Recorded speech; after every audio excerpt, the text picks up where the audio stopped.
Bilang bagong talagang opisyal ng PDP sa lalawigan ng Cebu, ipinangako ni Governor Pam Baricuatro na mararamdaman ng mga Cebuano ang serbisyong tatak PDP. Si Almar Persuelo sa balita. Opisyal lang nanumpa bilang bagong Provincial Council President sa lalawigan ng Cebu para sa Partido ng Demokratikong Pilipino PDP, si newly elected Cebu Governor Pam Baricuatro.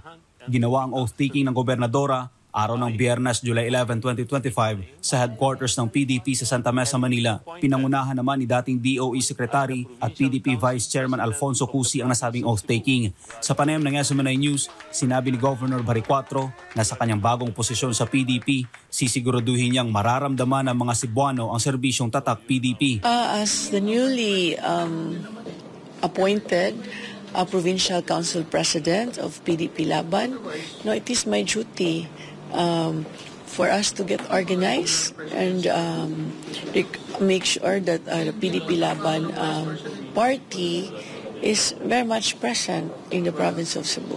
Binigyan diin nito na sa kanyang pag-upo bilang bagong gobernador sa lalawigan ng Cebu, tututukan nito ang mas mabilis na access sa healthcare sa probinsya na pinabayaan umano ng nagdaang administrasyon. Of course, yung access to healthcare is my number one priority kasi medyo napabayaan ng past administration yung healthcare situation sa Cebu ngayon. Maliban dito, tututukan din ni Baricuatro ang turismo na ayon sa kanya, masyadong malaki ang ibinaba sa ilalim ng pamamalakad ni former Governor Gwen Garcia. That's one aspect we really have to work on. Bring back tourism kasi down ng very substantial amount numbers yung tourism namin ngayon.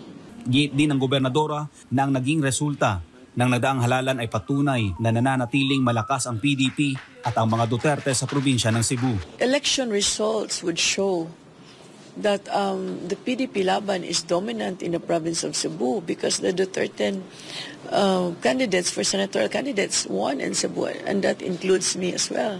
Para sa Diyos sa Pilipinas, kung mahal Almar Persuelo, SMNI News.